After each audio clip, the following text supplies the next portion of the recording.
Alright, peace. Yo, this is Dutch for the Prison Riot Radio, and I'm coming at you with a beautiful brother, a brother that I personally did time with, and can verify that, yo, the brother is really go hard and you're a good brother. This is Niro Bundy. Peace, how you doing? Peace, bro. I'm doing good. How about yourself? You know how we do, man. One day at a time, man. Just making the best of a bad situation. So, how long have you been home? March 11th of this year made 10 years. 10 years. That's what's up, bro. That's what's up. And out of those 10 years, I know you've had some ups and downs time that we want to get into. But the first thing I want to know is how long did you do inside? 8 years. 8 years. Okay. So how old were you when you got incarcerated? This was 2003, so I had just turned 24. Gotcha. And the decisions that led to your incarceration, when you look back on those decisions, I mean, they were youthful mistakes, but you just give us some insight into the mindset that led you, not necessarily what you did or whatever, but what was the mindset that led you into these mistakes or this decision-making process? I think mine, for the most part, was the same as so many of our young black brothers have now. I led myself to believe that I didn't have any options at that particular time. And due to a lack of knowledge, due to a lack of resources, I led myself to believe that I didn't have options, and choosing and that only one particular option was the best option that I had. And so from there, I chose to make all the decisions that I made, which now that I look back at it, I see that it was so many different options and resources that I had. The only thing I had to do was take the time to actually pick up some resources, learn, or connect with the right people, and ask the right questions. Absolutely, and that's real, man. I mean, it's the situation now. The generation now grows up with such a very real advantage when it comes to the resources and knowledge. Because us growing up, how old are you, bro? I'm 42. Yeah, so I mean, when we were growing up, of course, there was no internet. So if you knew something about a resource or an opportunity, it was because you was connected to the purveyor of that resource or opportunity often. You know what I mean? Like you didn't have a community billboard. You didn't have a bunch of people passing out flyers about, hey, these are the things that you can do instead of what you're doing right now. We went to schools that barely passed as schools because they were really just warehouses until we decided we were going to do something else, and that's how they carried it. So exactly. I can definitely understand that mentality. And like you said, so many brothers had that, but now, the options are endless. So while you were inside, what were some of the things that you did in order to maintain your sanity and at the same time evolve? I read and worked out. That's how I stayed sane. Okay. A lot of people want to say that, prison is a place for rehabilitation or correction. My personal opinion, I think that the resources are there for those who want to change and want to put forth the effort to do so. But as far as actually being a place of rehabilitation, I don't necessarily agree with it because they aren't really forcing rehabilitation on people. In my opinion, I believe that they want the recidivism rate to be high. They want a lot of black men to get out and continue to make the same mistakes that they made or the same poor decisions that they made, So realizing that from the door, I was faced with an option, am I going to come out better than what I did when I came in, or am I going to come out worse, and I knew who I was and the things that I was doing at that particular point in time, and I refused to come out any worse than what I already was. So from there, I chose to start picking up books and fell in love with reading. And the more I read, the more knowledge I gained, the more I learned about myself, the more I learned about this system, and I started to see the bigger picture. And realizing the bigger picture, I chose that, I'm going to get out and do something different. I'm going to be a different person, and I'm going to help those that I can. You know what I mean? So that outlook, along with working out or whatever the case may be, these are the things that I did to stay sane, stay to myself, or whatever the case may be. Absolutely. So let me ask you, what were some of the books, name 3 books that really changed your life, during the time? Like, what were 3 of the books that really stayed with you? I would say the first, because that's the first book that I picked up and I read, and the sister dropped a lot of gems in it, and that was the coldest one ever by Sister Soldier. So from there, it was Message to the Black Man by Elijah Muhammad. And last and foremost was the 48 Laws of Power. So with those three... That's a hell of a combination, yeah. Yeah, with those three there, you know, I just realized a lot. There was tons more, but I think those were the three most influential that I read, right. You know. And like I said, with Sister... Go ahead. Now, you said with Sister Soldier?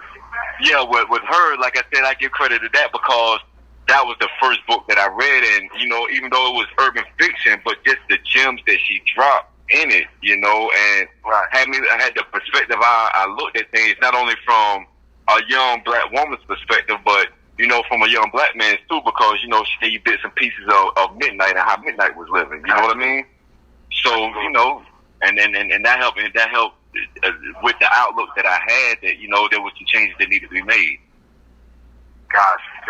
So, I mean, when you mentioned Elijah Muhammad and the message to the black man, did that influence you religiously, spiritually? Like, did you have a religion? Do you have a religion? Well, I came in from the 5% Nation, you know. Okay. I'm dealing more with Islam now, but, you know, with the 5% Nation, you know, stemming from the lessons from the Most Honorable Elijah Muhammad, absolutely. I started picking up all the books from other, because, you know, within the prison system in North Carolina, you know, the 5% Nation is still considered a security threat group. So right. when with that knowledge per se, I had to go about getting it from other sources, you know, and what better source to get it from than the man who put the information out there, which was Elijah Muhammad, you know. So yeah, so like I said, from there, you know, I study everything, anything that, because I feel like the truth is in everything, even a lie, because a lie needs the truth to appear real, you know. So I study as much as I can, and whatever, I always take the best part of anything that I study and apply it to myself in order to better myself. And I would suggest that anybody do that. You know what I mean? Never limit yourself when it comes to knowledge. Never limit yourself who you get knowledge from. Absolutely. I love that. I feel that 100%. So tell us about the book. Since you've been home, you've accomplished this book, you put this book out. Tell us about it. Give us the name of the book and give us a short overview of what this book is about. Well, the book is entitled Judged by 12, Carried by 6. It's part of a 5-book series that I started when I was incarcerated. And the first book, Judged by 12, Carried by 6, it was just the outcome that I see so many of our brothers face with that choose to take that path of using the streets or street life as an option or as a tool for something better.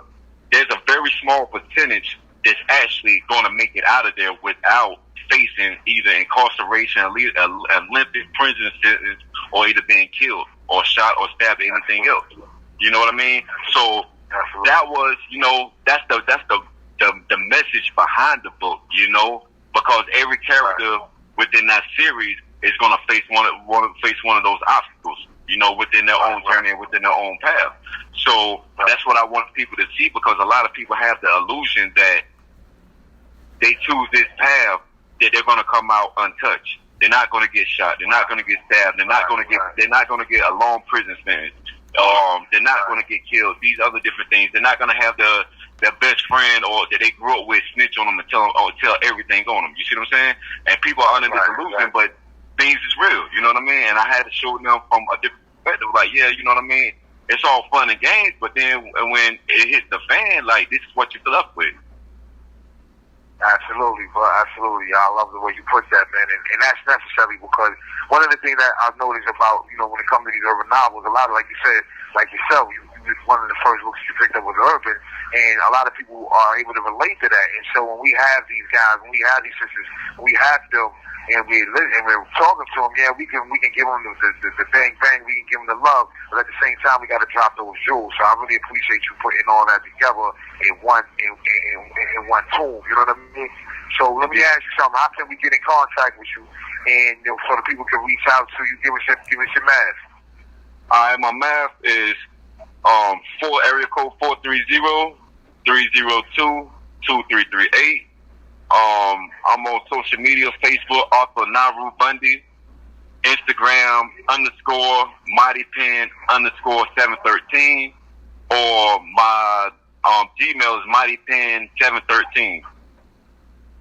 Absolutely, man. Hey, yo, man, it's been a beautiful joint right here, man. I love that to see brothers is doing positive things, especially individuals who have the knowledge of self and however you come into knowledge of self, because you reach the understanding of full divinity through different routes, through the Bible, through the Quran, through the lessons, through the Circle 7. So I'm glad that you found you and you continue to spread those jewels for the people. So is there anything you want to say in closing to really reach out to the people with?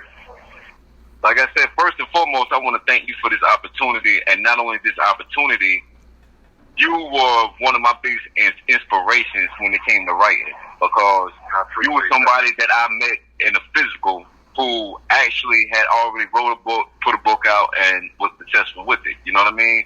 And, you know, you gave me a few gems and the pointers along the way, you know what I mean, that I actually used. So other than that, you know, as a people, you know, a lot of people right now are saying that Black Lives Matter, but first and foremost, Black lives gotta matter to Black people before they can matter to anybody else. You know, and if we're not showing the rest of the world that our own lives and the lives of our brothers and sisters matter to us first and foremost, how can we expect anybody else to respect us as a people? You know what I mean? It's gonna take us coming together. It's gonna take us uniting, pulling our resources, and doing everything necessary that we're going to come out as winners and not continue to lose as we do. You know what I mean? A lot of people, a gym that I just heard recently said Black people don't want to win. We just want to look good while we lose. And I'm really starting to see that. You know what I mean? And it's sad to say, and I'm starting to see that. Right, that's real. I mean, old cool once told me something along those lines where he said, we'd rather look like we got $100 than have $100. So I definitely understand that mentality. We got to build this nation, and it's going to take the gods and the earth. It's going to take the individuals that understand true and living. And again, it's not necessarily just the lessons. They come from the Quran, they come from the Bible, they come from all books of wisdom and knowledge that you automatically wake up to the mirror that the book really is. Because when you read in these books, it's not words, it's a mirror. And when you reflect upon them, then you automatically see yourself in them. And then from there, man, you can manifest anything. So word up, man. I really appreciate Phil. I really appreciate this time, man. And yo, man, it's a lot more to come, and ain't no question. We're going to blow some doors open, man. So I appreciate you. And I look. You have 60 seconds remaining. Look forward to see what you got next. Most definitely. Same likewise the same, bro. Absolutely. Hey, yo, this is Dutch. Shining out, my man Niro Bundy. It's peace to the Lord. And I want to give up a loud shout out to everybody out there. Peace. Peace.